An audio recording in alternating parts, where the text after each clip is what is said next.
Rádio. A rádio oficial de quem investe. Bruno Mazzoni na ponta da conexão. Brunão, vamos juntos. Hoje a gente mergulha junto na cobertura do mercado de futuros. Vão abrir os trabalhos com os gráficos relacionados aos Estados Unidos numa terça-feira que, no caso brasileiro, antecede feriado. Amanhã, sabemos, a bola não rola no mercado financeiro aqui no Brasil. No entanto, temos as expectativas para hoje. O que os gráficos americanos vão revelando para você, Brunão? Bem-vindo e bom dia. Bom dia, Léo. Bom dia para todos vocês da TC Rádio, para quem está assistindo a gente no YouTube. Uma semana bem torta para quem gosta de analisar correlações. Hoje é um dia, porventura, que tanto o DXY como o commodities caem, né? Cedem um pouquinho a pressão compradora, então não é normal, pessoal. Acho que essa semana, realmente, o que a gente vai ter de tendência vai vir pós o nosso feriado, talvez até na quarta como aquecimento, mas principalmente quinta com a inflação gringa, não a nossa, de hoje. E eu começo aqui os gráficos sempre compartilhando para vocês o DXY, que hoje, né, como o gráfico está mostrando aqui, é um dia de fraca volatilidade, mas que ele acorda e aí vai ter o nosso mercado futuro abrindo aqui com o DXY cedendo, o que normalmente tende a trazer para a gente um movimento de alta para as commodities, mas não é o caso de hoje. Então nós temos o DXY sofrendo um pouquinho, a curva de juros americana nas suas máximas anuais aqui, mas sem renovar máxima, ou seja, hoje não é um dia que o S&P, se você estiver olhando para o gráfico do S&P, tá, ele vai ter facilidade para renovar a mínima. Creio que isso deve ser postergado se renovar com uma inflação acima do esperado na quinta-feira. Tá? Então, um dia morno, aqui as correlações não funcionam. Esse gráfico que vocês estão vendo nesse momento é da curva de juros americana de 10 anos, fazendo topo duplo ali, mas sem ser um dia de abertura. E quando a gente vai para o S&P, a gente sempre acompanha aquela correlação curva de juros e índice, né? Tanto aqui para o Brasil, DI e Bovespa, como lá nos Estados Unidos, S&P e curva de juros 10 anos, por exemplo. A gente tem os dois gráficos iguais. Enquanto S&P está tentando ali renovar a mínima, ou a curva de juros de 10 anos tentando renovar a máxima. Tá? Então está bem correlacionado ali. Só não acho que será hoje e nem que será amanhã que essa tendência vai vir, que esse rompimento forte vai vir. Eles estão, provavelmente, os investidores esperando os próximos dados da inflação, Léo, que saem na quinta-feira. A gente vem falando desde o início da semana, portanto ontem, que quinta é o grande dia da semana. Não bastasse amanhã ser feriado aqui no Brasil, a quinta tem a fotografia da pressão inflacionária dos Estados Unidos, temos que se ligar. Vamos lá, Brunão, então, para falar de commodities, quais os destaques que você separou? Infelizmente não tem destaque hoje, né, Léo? O minério de ferro, esse é um gráfico semanal, pessoal, para quem acompanha minério ou quer pesquisar um minério, o ticker no TradingView é o FEF, e eu acompanho sempre o contrato seguinte como principal liquidez aqui, então o FEF2, tá? O minério de ferro não consegue sobreviver com comprador por mais de uma semana, né? Saem dados econômicos chineses, acabam não sendo muito interessantes, e o minério de ferro, que semana passada, para quem gosta de gráfico, fez aqui um belo candle de rejeição vendedora e mais pró-compra. Essa semana aqui abriu bastante comprador, só que hoje cai, e cai bastante pós-dados, né? Pós-data. Então, não é uma vida fácil para você olhando para Vale, né? Que ontem eu fiz a minha errata aqui, a Vale que atingiu um nível técnico de resistência, porém o minério de ferro ontem subiu. E eu cheguei a comentar no pré-mercado que, olha, a Vale poderia segurar o Ibovespa. Não, já na minha segunda participação eu falei, pessoal, me perdoem, mas a Vale vai ser o oposto, ela vai tentar fechar aquela boca de jacaré de minério de ferro caindo o mês de setembro inteiro e Vale subiu o mês de setembro inteiro. Então hoje é um dia ruim, né, para a Vale, não vejo ali o setor de minério de ferro respirando muito contente ou segurando o Ibovespa. As quedas de ontem devem ter ou manutenção hoje ou pelo menos um dia morno, tá? Para a Vale e para as commodities, porque eu vou para o petróleo, nós também temos hoje, tá, um dia do petróleo Brent de queda, mas o petróleo é uma queda saudável, depois aí sim, um mês de forte alta, o petróleo, na minha opinião, pode fazer uma retração aqui saudável e continuar a subir, ou já em outubro, ou no próximo mês de novembro, caso ele caia para os $91,43, petróleo Brent, tá, UK Oil aqui no ticker, tá, e 88,94. São os dois pontos em amarelo aqui. Eu espero que essa queda estanque. Tá? Olhando para a distância dos 94 aos 91, pessoal, eu não devo acreditar que até quinta o setor IMAT, né, as commodities, o Ibovespa, de certa maneira, vai conseguir respirar muito bem. E ontem nós tivemos dados de inadimplência, né? Dados de endividamento. Isso pega também um outro grande setor do Ibovespa, que são os bancos. Então, vida difícil para os emergentes, apesar do dólar ter perdido um pouquinho de força. As commodities não estão aproveitando essa onda. Fato. E aqui no Brasil, domesticamente, nós tivemos um dado meio chato para o setor financeiro, que tem bastante peso no Ibovespa também, Léo. De fato, Bruno Mazzoni. São 9h01. Brunão, vou te convidar a apreciar as informações que mereceram urgente no painel Mover Pro. Aí eu cruzo com o mercado de futuros, devolvo a bola para você. A gente fala de Intifute e Dolfute. Atenção, saiu fotografia IPCA referente a setembro. Vamos ao dado. Primeiro urgente diz respeito à fotografia mensal. Está confirmada a deflação em setembro e, portanto, uma tríplice deflacionária. Tivemos deflação em julho, tivemos deflação em agosto e está confirmada a deflação em setembro. O recuo é de 0,29%. O consenso apontava para um recuo de 0,34%. Não vem tão forte quanto o consenso chegou a projetar, mas vem para baixo. A deflação está confirmada 3 meses seguidos nessa toada. O que nos leva para um segundo destaque urgente, que é este aqui.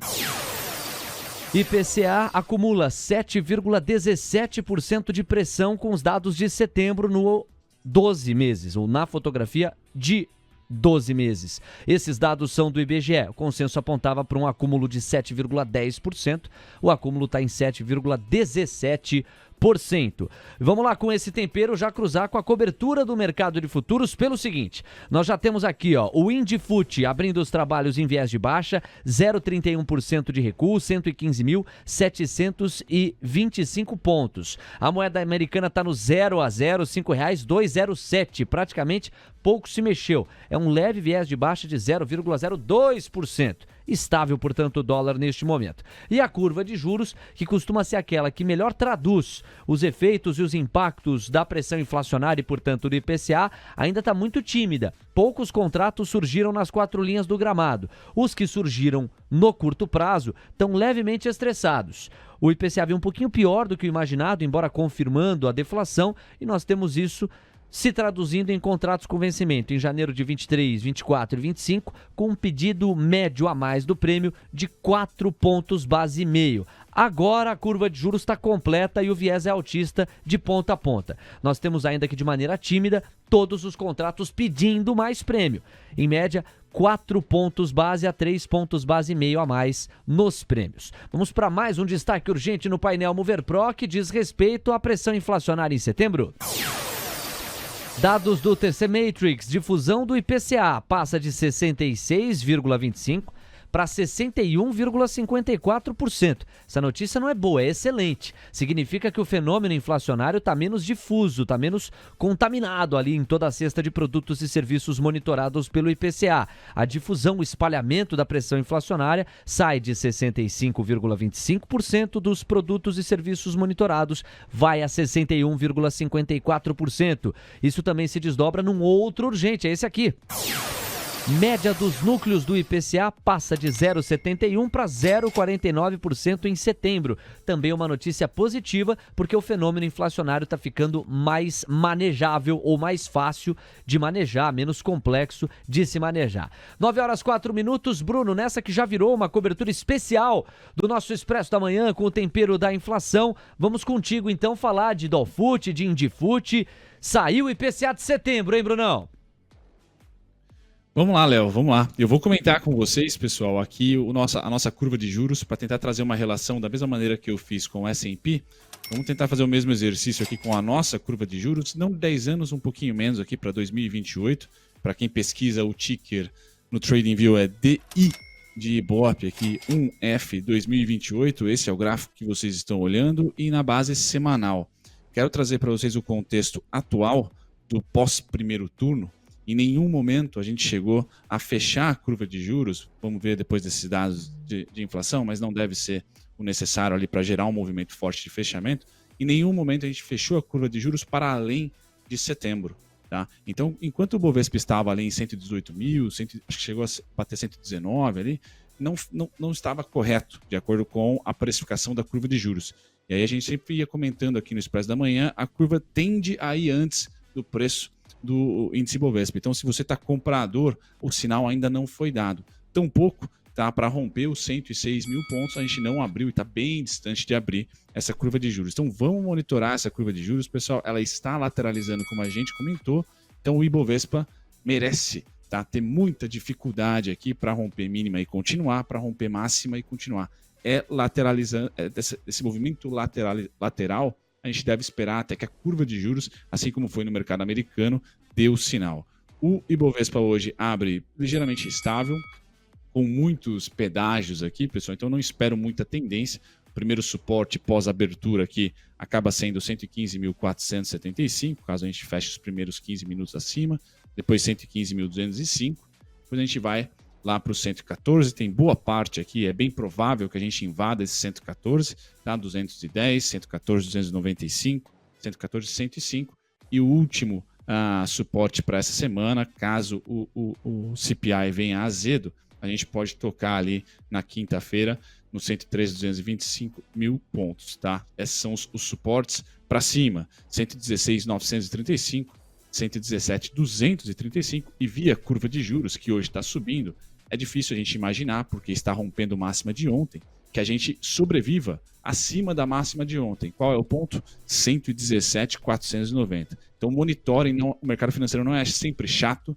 dessa maneira que a gente tem que olhar dois ativos correlacionados, monitorem a curva de juros pós-IPCA nosso. Caso ela se mantenha acima da máxima de ontem, dificilmente o Ibovespa consegue romper os 117.490, que é o ponto ali mais próximo da máxima de ontem. Pulando para o dólar, hoje é um dia em que o dólar não está forte no mundo, ou pelo menos está estável no mundo, sem grande pressão, como foi ontem, por exemplo.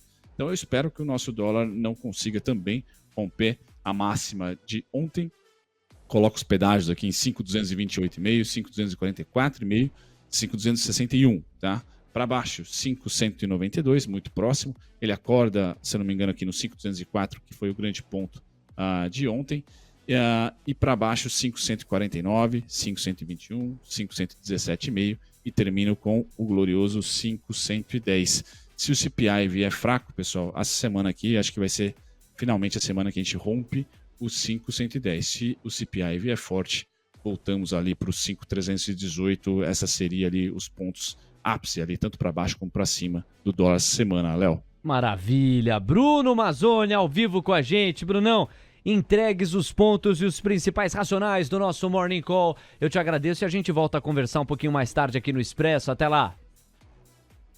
Valeu, Léo. Até daqui a pouco. TC Rádio, a rádio oficial de quem investe.